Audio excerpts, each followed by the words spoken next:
Representative Mike Gallagher, congressman from Wisconsin, chairs the Select Committee on Engagement with the Chinese Communist Party. Good morning, Mr. Chairman. I understand yesterday the news broke that on the flotilla of the 11 ships sailing near the Aleutians, there was a big sign that said, "Bring us Chairman Gallagher." I know they're mad at you, but I didn't realize that they were sending ships to pick you up.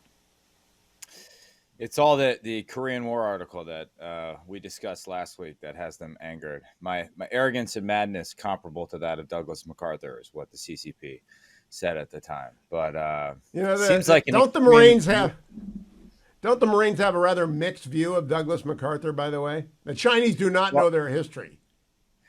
The MacArthur did appreciate the unique capability of the Marine Corps, particularly when it came to amphibious landing. And there's also this great moment prior to the Incheon landing, which MacArthur famously wanted to undertake, and nobody else on his staff thought was a good idea, including those with the most experience with amphibious assault. And he turns to the Navy and he says, "The Navy never let me down during World War II. Is it going to let me down now?" And made this incredible emotional appeal to the Marines and the sailors that were present at the time.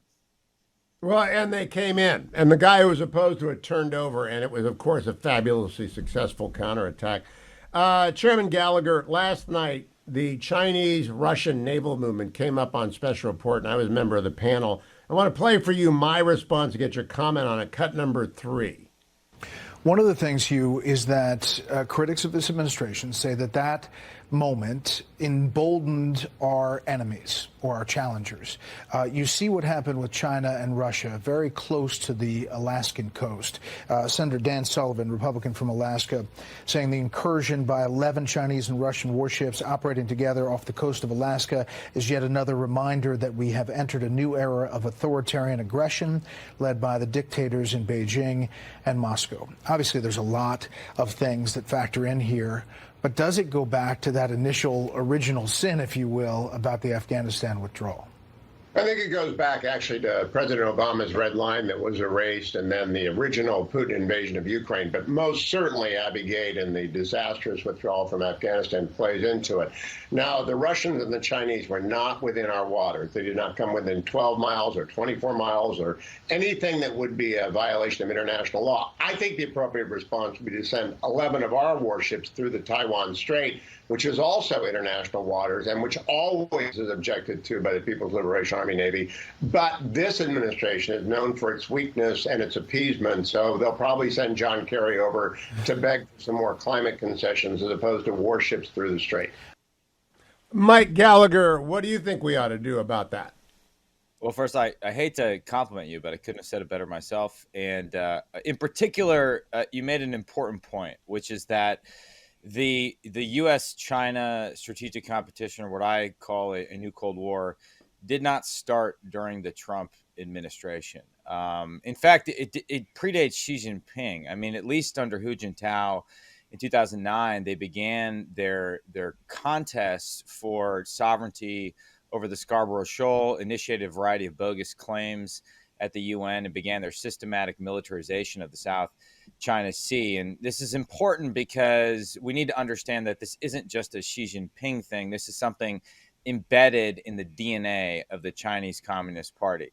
It is important to remind people that this is indeed the second invasion of Ukraine. The first happened under Obama's watch.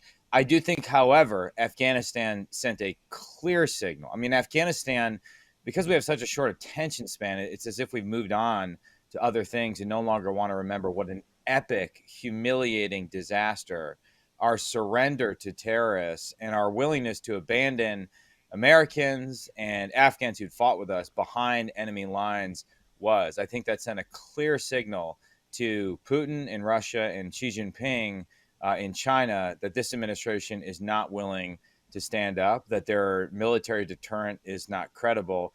And then finally, your point about John Kerry and climate change is one we've talked about frequently.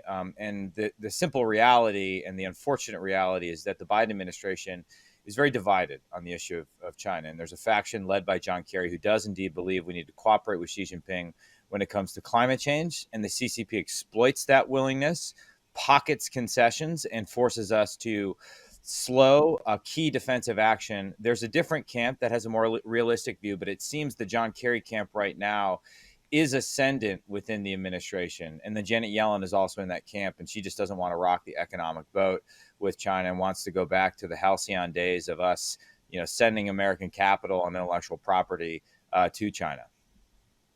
Chairman Gallagher, the only show I do regularly is Brett Baer's show because Brett's serious. And last night he made the statement that the Chinese naval buildup is the largest in history. It's the first time I've heard a television host make what is the most important statement. We're not talking about climate change. The most important statement is that the Chinese naval buildup, they're projecting power around the globe, is the largest in Navy history, in the history of the world.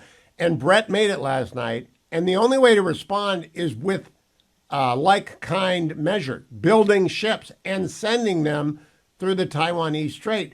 But this administration is frozen. It's like they're a deer in headlights. What do we do? Well, I sincerely hope, and Brett is great, and particularly given his role in the first presidential debate, that this issue comes to the front and center of the Republican presidential primary.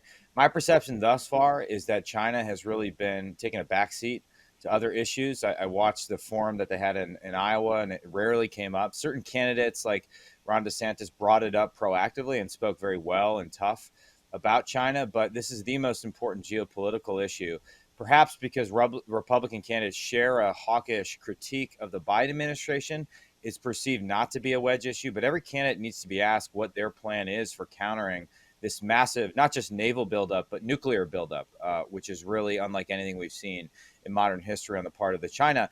And to tie it to where you started, these large demonstrations at sea are happening because our Navy no longer dominates the sea. By underinvesting, we have invited the aggression. Put differently, the CCP has spent at least 25 years single-mindedly preparing to fight us, but we have gotten complacent. We need to rebuild our Navy before it's too late over the medium and long term. But in the short term, i.e. the next 5 years, we need to take advantage of the fact that we are no longer bound by the Intermediate Nuclear Forces Treaty and surge long-range precision fires. These are things that don't take as long to build as a big battleship, a big warship. We can surge them to the Indo-Pacific. These are things that can also sink Chinese ships at relatively low cost. It is within the power of the president and the Secretary of Defense, if they have the energy, the creativity, and the ruthless prioritization of American national interest, to do this and dramatically enhance our deterrent posture over the next 5 years. This needs to be a campaign issue. Republican candidates need to be asked about their specific plan for rebuilding American sea power in general and enhancing our near-term deterrent in particular. And thus far, I haven't seen that happen, which is unfortunate. Chairman Gallagher, I asked Governor DeSantis last week. I'm going to ask Nikki Haley today. I'm going to ask every Republican. Right now, one United States Senator, Senator Tuberville from Alabama, has got more than 300 promotions on hold. The commandant, there is no commandant of the Marine Corps. There is no chief of staff of the Army. But every colonel who was going to promote to brigadier is on hold. Every captain who was going to become an admiral is on hold. Every one-star was going to two-star. It has completely screwed up the chain of command across all four services. And it's holding career military and their families hostages. By the way, you're a military man, you're a Marine veteran, you know that goes down. You hold up colonels, you hold up lieutenant colonels. If you hold up lieutenant colonels, you hold up majors, blah, blah, blah, all the way down. Would you go over and talk to Senator Tuberville? I know some of our friends in the Senate won't say it out loud, but they've said to him, this is not the right way to go. It's disastrous. We're on the brink of a confrontation with the People's Republic of China, and we do not have our best people where they are needed. What do you think? Well, the dilemma is, of course, that Tuberville, in my opinion, is right on the issue, right? The issue itself, the Biden administration changed the policy and has departed dramatically from the Hyde Amendment. So let me just stipulate that. But then let's talk about the practical matter of confirming warfighters as we deal with this highly divisive issue on abortion. I don't know if there's an off-ramp. I know that he's talked to the Secretary of Defense, but perhaps one middle ground would be that you would allow people like the Commandant of the Marine Corps or the next head of the Indo-Pacific Command, i.e. warfighters that we actually need to put fear in the hearts of our communist enemies, while maintaining a hold on, let's say, some of the civilian Senate confirmed officials. That might be a path forward. I just don't see, I mean, the Biden administration is obviously not going to budge on their radical abortion policy, which I just have to stipulate. I understand everything you're saying, Hugh, is a departure from the norm, right? It's illegal. Exactly. It's illegal. So, but what if? Can you imagine if we had done this on the eve of Pearl Harbor? If someone had put a hold on every military commander, we wouldn't have had Nimitz in the Pacific.